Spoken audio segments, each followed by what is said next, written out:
Okay, cheers. Woo. Episode 9. Yeah, let's do it. Almost iconic.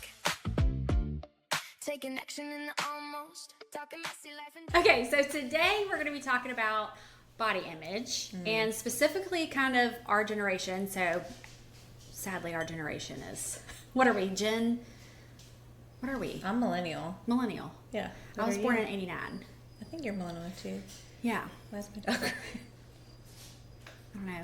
Listen, here's the thing. If you're listening to the podcast, we are almost iconic, which means we're not quite iconic yet. Yeah. Don't know if we'll ever actually get there. No, the goal is not perfection. We have had to start over because kids have come downstairs, the dogs are whining. It just is like, this is just the life. The dryer's still going. I forgot to shut that off. Drying some clothes. It's fine. This is the kitchen. Sophie's kitchen is so cute, but it's like Yeah. we're doing what we can do, Yeah. right? We It just moved is what it locations. is. What do you think? If you're watching on YouTube, Yeah. what's your thoughts? If you're watching on the tube, what do you think? Yeah, and the reason we changed is because we have some guests coming up. And Yes. so we had Heather on, we squeezed upstairs, but this is a much better spot for having guests so we can sit around the table. It feels a little more cozy. Yeah. So we're excited about that. Anyways, do you want are. to dig in to body image? Yes. Yeah. So specifically, we grew up in super diet culture. Crash diet, all the different things. Yes. Atkins, Jenny Craig. I did that in high school. Jenny Craig. What else was it? I mean, keto was after. It was not. Low carb, though. Low carb was huge. The Atkins. I mean, I feel like that was it for sure. Low sugar. Everything sugar free, like fake Slim sugar. fast. Yeah. Yeah. Shakes, which are like... and the low fat thing. But then they would like Yes. ramp up the sugar. And so everybody's doing like low fat, and then you're having like 5 bajillion grams of sugar, and then you're wondering Yes. why America's pleasantly plump. Like I did find that out like later in life that if it's low fat, it's high in sugar. If it's low in sugar, it's high in fat, which, like you said, was back then the thing. Yeah. But I don't think we were aware of it. So it's so interesting how. Well, even speaking to yesterday, one of my sons had his pediatrician appointment, and even he was like, these supplements are great. The things that we're doing are great. We need to obviously look to his lab values and everything, but sometimes let's start by thinking of what can we treat it that like our ancestors would have treated it with. And so he was talking about, game and all these things. And I'm like, yes, we have made it so weird. So our body image, because we have such an unhealthy relationship with food, it's become this obsession to look a certain way and then to eat a certain way, and then if that's not working, to like ebb to another thing, and it's kind of been exhausting. I mean, literally, do you remember the age you first were that you ever thought about weight or diet? Oh, I was or very anything? young. I was very young. Do you remember? I mean, I want to say probably 11, 12, 13. Yeah. At least 12. Which is so sad, but it's like we grew up, even if you go back and see, people share clips of movies that we used to watch when we were young with the teenagers that would be literally dieting and all that on movies. And so we grew up with it in our face constantly about your body image. And like I said, crash dieting where you're like, oh my gosh, I'm going on a trip and I need to hurry up and lose 10 pounds. And I think it's still ingrained in us to kind of do that and go back to that. But it's interesting because we were talking about how both of us are on social media, and it is hard to sometimes post the picture or the video if you feel like you don't look good or you don't like the way you look. Or like that angle, really. But Sophie had an epiphany when she was driving, and I was like, oh, you have to share that on the podcast because it is so true. And I know that even regardless, we're still going to struggle with it. And I feel like it's going to be really hard to fully like digest it and actually just live it out. But what you said really resounded with me. So I'd love for you to share. Yeah. So I was thinking about why sometimes do I get so caught up in the fact that, yes, I'm probably 30 pounds heavier than I was in high school. Maybe if not more, honestly. But it's irrelevant. But I get so hung up on the fact of like, oh gosh, if someone actually saw me right now, even though I'm literally living my life out with the people that love me, don't care one bit. But I'm like, if oh, don't post that picture. Oh, no, I don't want anybody to see me right now. And it's like this weird, in the space I am right now, in the life that I am blessed to be living right now, it's like, I am like, oh my gosh, I don't want this person to see me. And really, the only person that actually isn't seeing me in real life is potentially someone from high school that's following me that I maybe would see again.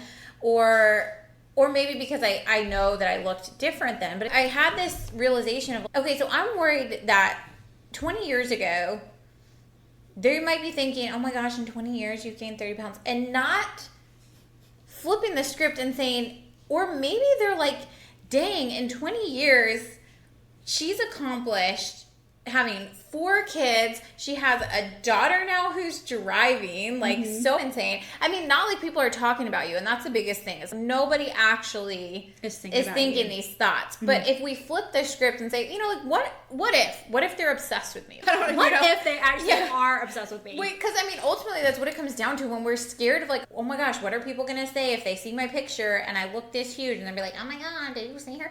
And if they are saying that, first of all, let them, who cares? Like, we're you know, they're not our person.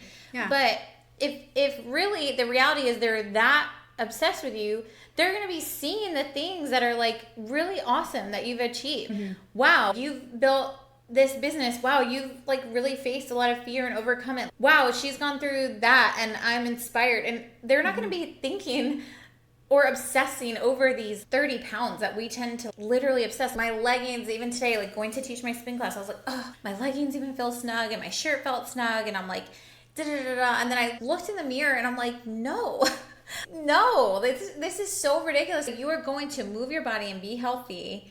But that body image piece is if you were just a little skinnier, if you were just going to do these things. And I think I'll let you talk on this, but I think Lindsay and I have kind of felt a little bit of that pressure again, even though we're trying not to feel this way, that we have like a big business event coming up next week where we're going to both be speaking on stage, and you know there's a lot of pictures, and feeling that pressure again of, oh my gosh, what can I do to drop, I mean, at least I'm going to speak for myself. Yeah, drop some weight before. Yeah, what can I do to drop some weight before? And then now that it's getting closer, I'm like, well, nothing's going to happen in the next week, so I might as well embrace it. But yeah, it's been a struggle. It is a struggle, but I want to go back to what you were saying before, because to me, what struck me about what you said before we started recording was that you were like, the people who really matter see me all the time. Yes. So they know what I look like. They see me literally in person. So I'm not hiding anything by not posting the picture or not posting the video because they legit already are seeing me. So it's so stupid. It's almost like, what are you hiding? Yeah. And who are you hiding it from? Yeah. Who are you hiding it from? And what's the benefit of not posting the thing that you thought, the memory that was so great, but you hate the way you look? And trust me, I really struggle with it. And I also think there's a balance. There's clearly going to be times that you take a picture that it's like, that actually isn't what I look like, and that was horrible. Right. And I don't want anybody to see that. And I think that that's totally valid to not post it. But what I mean is just every single time you post and you're just like, oh gosh, I'm embarrassed. But you know, like you said, if somebody is thinking about you in that way, how sad for them that that's like what they're noticing. Yeah. But hopefully we can all start noticing the good things in each other. Yeah. But talking about conference coming up next week, it has been definitely at the forefront of my mind about what am I going to wear to feel good. I don't want to see pictures and be like, oh my gosh, I look terrible in that. But you know what? Even when I was feeling really good about myself, I still felt like that way about pictures. But I want to say this before I forget it. You have a little bit different of a story than me, where you feel like high school was when you felt your best and people might see you and think, oh, you've gained 30 pounds or whatever the case. For me, I actually was in the best shape of my life in my late 20s, early 30s. I was lifting weights. I felt really good. And I, before, was not ever the person that somebody would look at and be like, oh, she's really fit or in shape or whatever. So I went from being always self-conscious, always thinking about my weight, to then being somebody who was in shape and worked out all the time. Or I say all the time, actually, I only lifted like 3 days a week, but I was just in really good shape and had worked really hard. And so then it got to the point where people did kind of like ask me for advice and like looked at me as the person who was in shape and noticed that about me.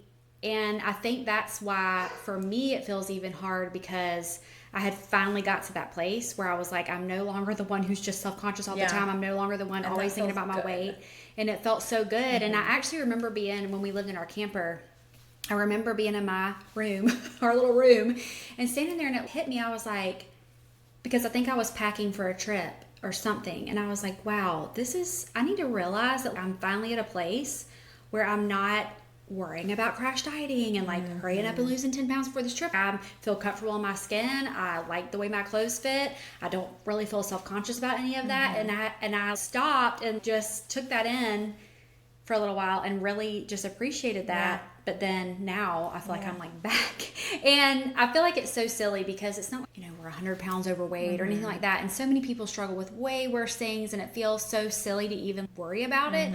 But it's just something that every woman does, I feel like. And so I just think it's so relatable. Yeah. And I think the point is just to talk about it, because whether it's valid because it's how you feel, but whether it's maybe a little vain that you think about it, or you really aren't your healthiest and you want to do something about that. And I think it's so important to focus on what makes you feel good.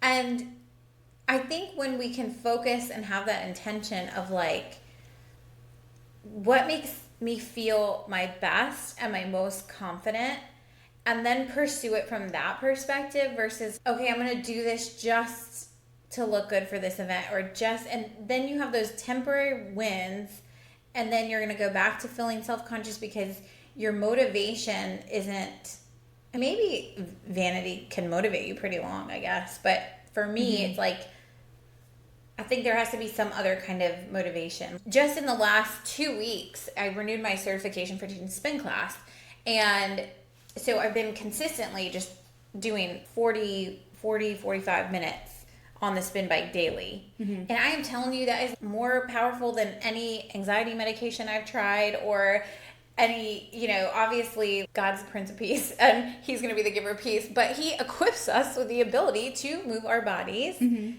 I think most of us know we feel better. Yeah. And so it's like, when we can focus it on, okay, yes, you might not be where you want to be physically, but when you're doing the thing that gives you energy, it's like all of a sudden you feel confident. I feel like I'm a little bit more able in the last couple weeks, just by increasing that.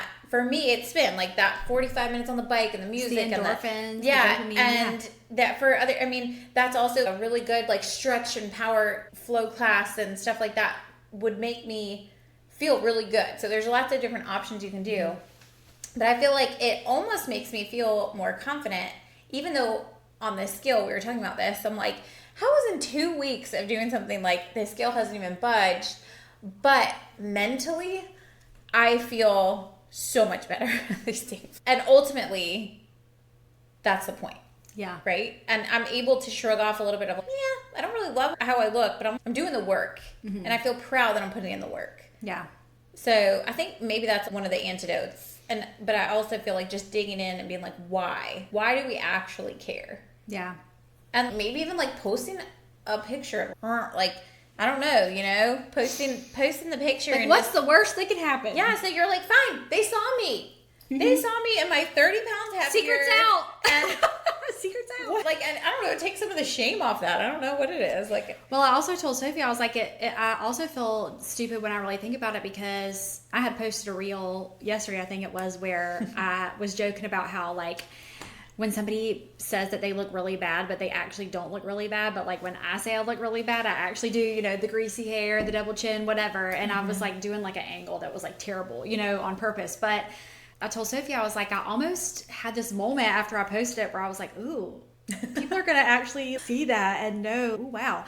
But what's stupid about that is like my husband, who is okay, let me preface this. I am not trying to get men's attention. No, thank you. I have a man. Yeah. Don't need it. So it's not even like it's not even about getting a man's attention, but there's like a moment where I thought about it today where I was like, Adam is the only person who actually matters about how they see me, really, because he's my husband. And of course they love us no matter what we look like, and they see us at the actual worst. I mean, even worse than the picture that you could post. They see every angle. They see every outfit. They see every greasy hair. Literally every, and they think that it's so great. I mean, Adam is like, I love you. Yeah. You're great. You know, you're sexy. You're beautiful.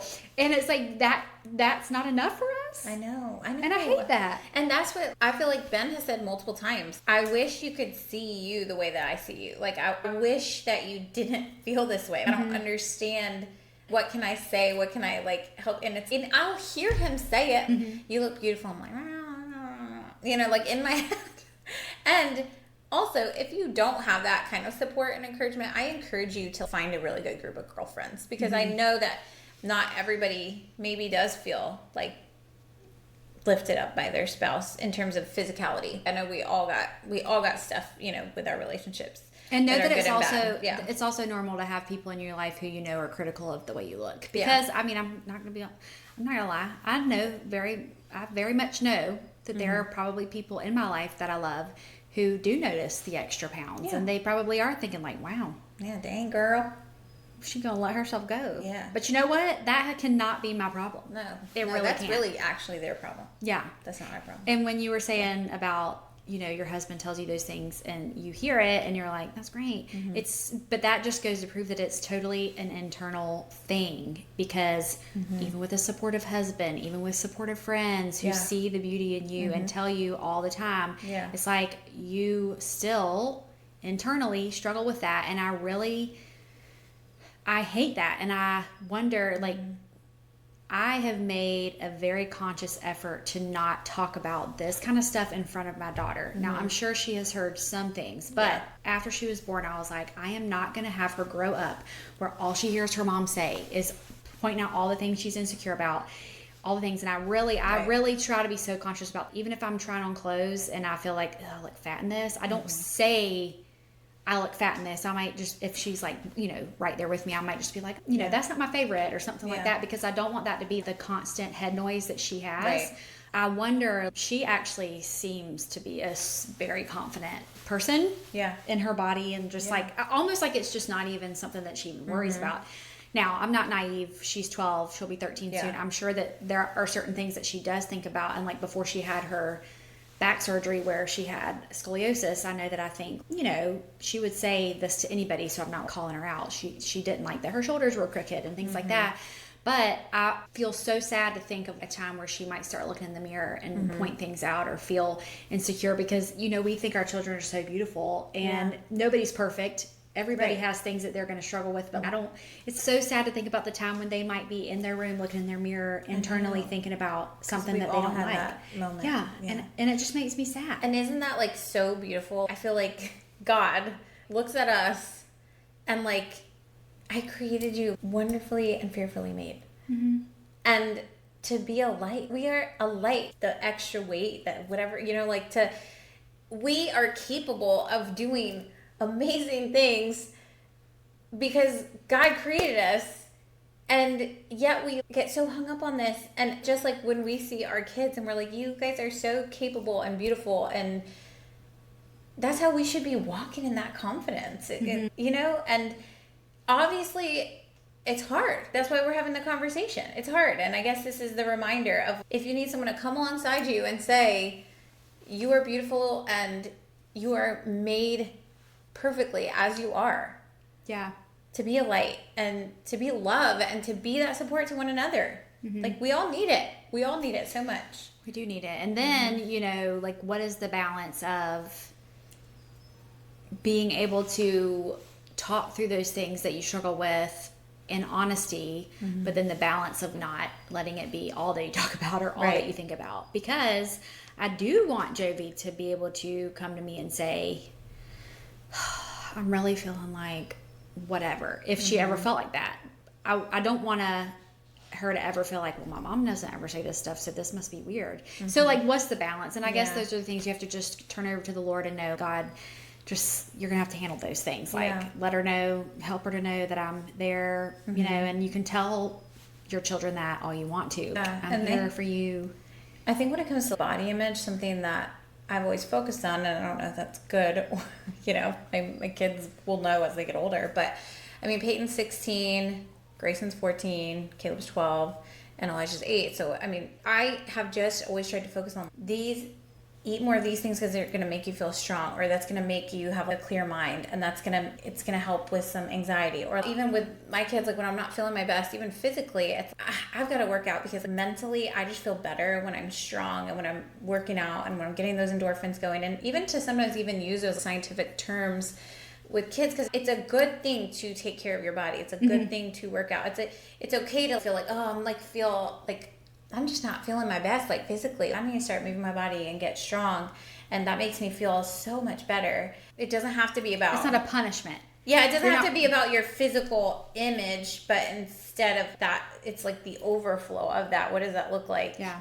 And internally, what is it doing for you? Right. And correlating exercise and eating healthy. I very much have tried to do the same thing. I always use the terminology of being strong, being healthy, being because like you said, you don't want anything.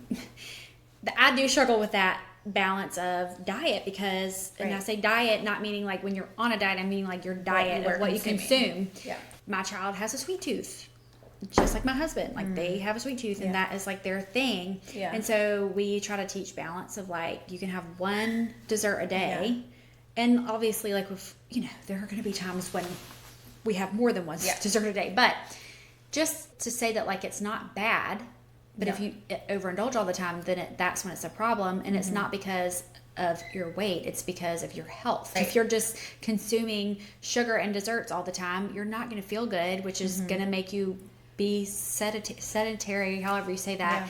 Yeah. And, so what you're saying is, like, correlating exercise and diet to how you feel internally instead of like the physical appearance. And that is, again, hard because I think we grew up around exercise being a punishment for I overindulged, so now I need to work out extra hard this week, or I went on vacation and I ate whatever, so I'm going to stick to 1,000 calories this week. It's like you punish yourself when in reality, like, you can't necessarily backpedal, so you can't change what you just did. You can just do better from now on. And knowing that, like, it's so normal to go on vacation and have more calories or have desserts, like, that's life. You live your life. Yeah.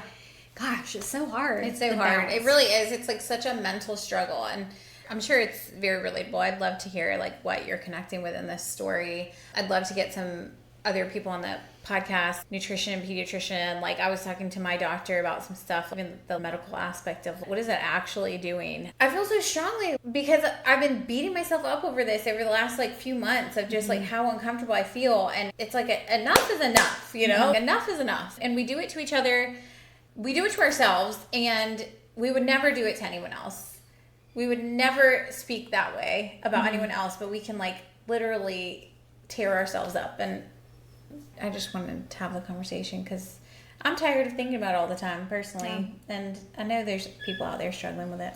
Yeah, we want to hear from you guys. And I feel like we say that kind of every week. And just genuinely, if you have thoughts on it, even if you're like, I actually feel like you need to have so-and-so on the podcast, they would be so good. We will always take suggestions. Or if something genuinely resonates with you about what we talk about, we might have you on the podcast because it's not ever just a one and done conversation. This is going to be something that we probably talk about a lot. Just like, I know we haven't completed the middle school thing yet, but we have had some stories and we want some more so that we can have a whole nother episode on that. So anything that we talk about is going to be an ongoing conversation. And so if you have any thoughts of like, so-and-so has, got really good advice about this, or so-and-so went through that, or I have learned how to kind of combat that, or whatever, we would love to invite you on and chat about it here. Yes. Open dialogue. That's what the goal is, that it's like we're hanging out with you even when we're not. And can we be like really vulnerable right now? And I'll cut this out if you don't want me to. Yeah. Can we be really vulnerable to tell you guys that we have like a really big dream? Yes. Right now that we're kind of thinking about, and that made me nervous. I know. I'm getting a little giddy because I'm like, I'm going to put it out there. But I think it's good to put it out there because... Speak it. Pray about it. Yeah. God's going to do ours. Pray that the Lord will guide our steps. I'll let you tell them what you said.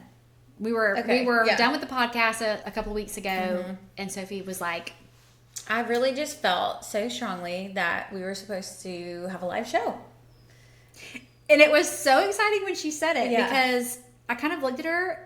It was like this moment where we Yeah. were like, and I was like, a live show. Yeah. Because when we just are hanging out talking, which I guess it would be kind of the same thing, a live show would be recorded, but still, you know, when you're just in the flow talking, Yeah. we have so much fun. And that audience feedback, we want your feedback. That dang fly, I'm telling you what. If you're watching the podcast, we have a couple of flies flying.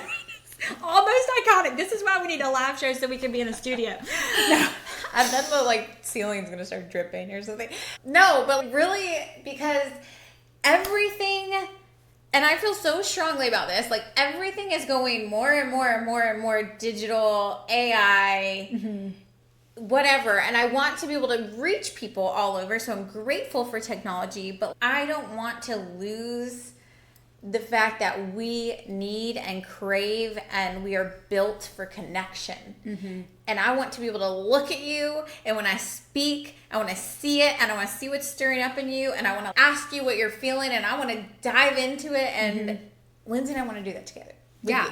We're like, well, of course, we haven't even talked about what all we both envision separately and then coming together with it, but having an audience, Yes. like you said, in front of you, where you can, and I haven't even thought about that part of it, where you can literally see, like, ooh, so-and-so over there, like, what are you thinking? I know. Tell us what's on your mind. And then we go in, we dive in. Yes. And we do it. That would be seriously so much fun. So this is like, I don't even plan to put it out there. Yeah. Almost that kind of chicken So action, guys, almost. you can be our cheerleaders and pray with us, and just we want to honor the Lord in all that we do, and if that is His journey for us. But I think what, to me, it's like the verse that says He gives you the desires of your heart. It's not. I think it's misconstrued. People think, oh, He's get everything that I want, He's just going to give me. But actually, if you are in the Lord's will, if you are seeking Him, He is literally going to implant that desire in you. So for me, when you said that, it wasn't about we want to be famous or we want everyone to know who we are. It's actually, I think we both had the heart of, like, when she said that, we both looked at each other and it was like, oh my gosh, connection, make other people feel seen and heard. And so I think that is such a genuine desire that maybe the Lord has put in both of our hearts together. It's going to be great. It's awesome. And we want you here. So get ready. Yeah. All right. Well, we love you guys. We love y'all. Peace out today, and we're going to talk to you soon. Yeah, I'm going to pray. Okay. Oh, yeah. I'm going to hold your hand. Yeah. Yay. That's an awkward hand hold. Okay. Dear Lord, thank you so much for all that you do for us. Thank you for this time together. Thank you for this conversation. As we know, it is definitely a struggle that I know probably every single woman has or has had. Lord, we ask that you could just be with everyone listening, Lord. Just help them to feel encouraged and seen and know that they're not alone in their struggles. Lord, we just ask for this specific desire that we feel you've placed on our hearts for a live show, Lord, and we're putting it out there. And so we just ask, Lord, that you would put the pieces together, guide our steps, help us to see what is from you and what is not from you. And we just pray that you would bless everyone that is listening and keep us safe as we go throughout our week. And we just love you and thank you and praise you. Amen. Amen. Amen. We'll see you guys next week. Thank you. Bye. Bye. Thank you so much for listening today. We are so grateful that you tuned into Almost Iconic. We would love it if you would subscribe, like, share, and tag us if you do, and say what resonated with you. We love you guys. Love you. Yes to all of that.